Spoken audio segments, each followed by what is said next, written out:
Good afternoon, guys. So today we're a little bit overcast. It is sprinkling lightly, and I'm gonna see if I can get my peppers in the ground before the rain really starts.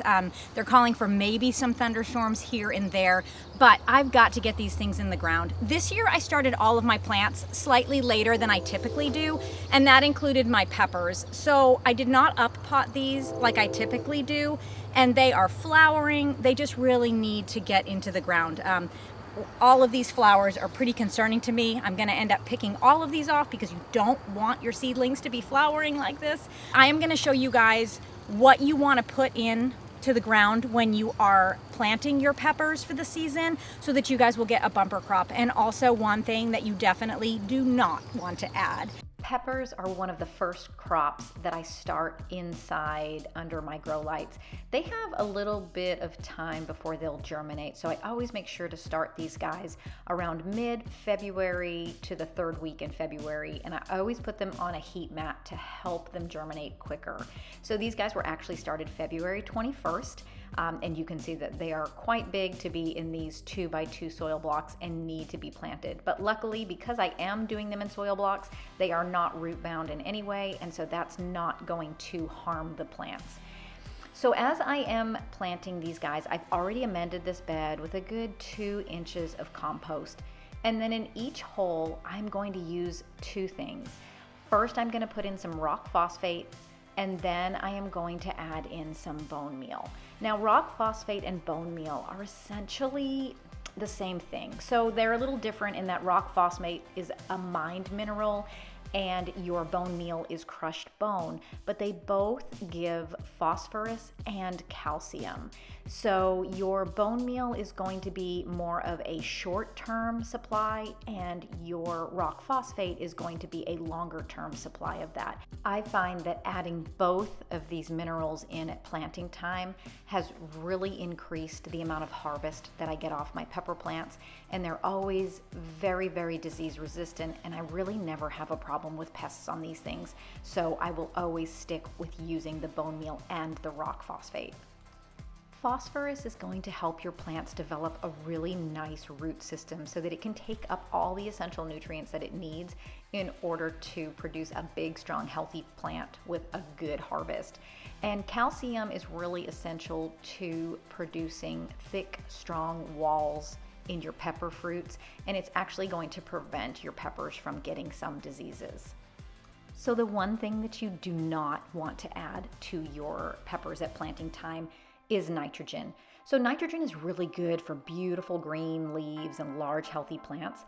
But when you have too much nitrogen, it competes for that calcium and it takes that nutrient into its leaves, and there won't be enough left for the fruit development. So signs of calcium deficiency might be something like blossom end rot, kind of like what you see in your tomatoes, where at the very end of that fruit, it just begins to rot. You may be noticing that I am planting my peppers really close together. Last year I did 18 peppers per 4x8 bed. This year I'm doing about 20 to 22 peppers per bed. Peppers are kind of a plant that people say they like to hold hands, so they do not mind being close to one another as long as your soil is really nutrient rich and can provide them with all of the things that they need to grow nice and strong and healthy.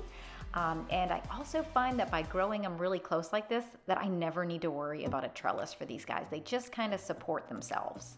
So there are a couple of things to consider when you are getting ready to plant your peppers out. First, I never ever plant my peppers out when temperatures are below 50 degrees at night. Even if the forecast says 49 degrees, I will not plant them out. Usually I'm pretty good about planting things and just kind of letting nature take its course. But with my peppers, I know that if they get below 50 degrees, that they will be stunted. I've done it before and it's not been great. And even though eventually they will start producing fruit, they will never catch up to what they would have been had they not been exposed to those cold temperatures. Another thing to consider when you're planting them out is that you really want to pinch off any flowers or any buds. So I know that this is probably a touchy subject because we all want to get that harvest sooner than later, but I will pinch off all of my flowers and flower buds for about 3 to 4 weeks until my plant has had time to focus on growing a nice, thick, healthy stalk and really nice green leaves. Only then will I let those peppers produce. And I'm usually ready for harvest around late June, early July, but these guys are gonna go until my first frost date, which is in October, and I will be getting gallons upon gallons of peppers this year.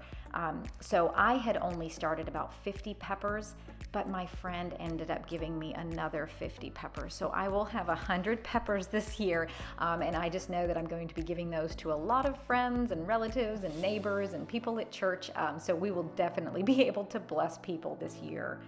If you have a shorter growing season and you really want to get peppers earlier in the season, one thing that you can try at the end of this season is to take up your plant from your garden and put it into a pot and keep it in a place either inside your house or in the garage or just somewhere where it's not getting too cold.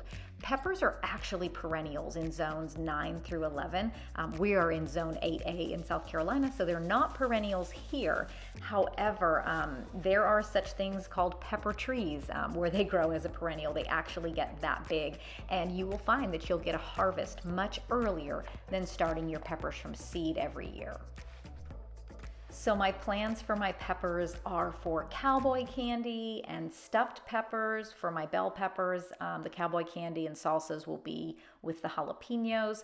I'm gonna use my Sugar Rush peach peppers for peach and mango salsas and also for hot pepper jelly.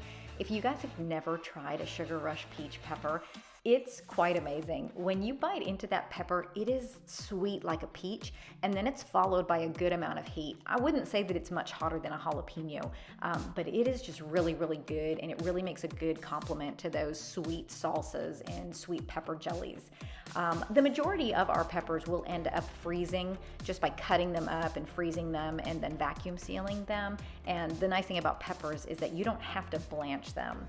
We'll also be doing some pickled peppers. I use them in a recipe from the Ball Canning book called Cucumber Relish, which is really good on hot dogs. We also make fermented hot sauce. We dehydrate some, like my cayennes that I'm not doing this year because I have so many from last year, but typically I dehydrate those and I will make crushed red pepper flakes with those. And then you can also make paprika with your peppers. So paprika is made from really any type of red pepper. I've heard people use red bell peppers all the way to hot red chili peppers to make that spice. So you can really do a lot with peppers. So I planted about 50 peppers in a couple of raised beds, and then I also did another 50 in my in-ground garden. And now we're up at the medicinal herb garden. So my plan this year is to seed save from my California Wonder green bell pepper. That is an heirloom, and so I can seed save from that. But peppers require an isolation distance of 500 feet. So even one end of my garden to the other end is not sufficient space to ensure that I'm not going to get cross-pollination. So I am going to bring about 6 of my California Wonder green peppers up here, and I'm going to plant those, and I will be saving seed from these. I have a wonderful book that walks you through every plant imaginable that you might want to save seeds from. It tells you how far apart they have to be. It'll tell you things like, is a cowpea and a green bean the same thing? Can they cross-pollinate? The answer to that is actually no, but this book has a wealth of knowledge. Now, it is kind of dry and it is black and white, but if that is a book that you could put on your wish list, I highly suggest it because it has just a wealth of knowledge. Okay guys, so I got all of my peppers planted. It started raining a little bit, so I did shut the camera off for just a bit so that it didn't get damaged. But I was able to turn it back on, the sun came out, and so we're all good. So I'm so happy I got these guys in. They really needed to get into the ground. They're getting so big. But anyways, guys, thank you guys so much for hanging out with me today. I hope that you found this helpful, and yeah, so to make sure that you guys get a bumper crop this year, please take that advice. I promise you, you will be very happy that you did.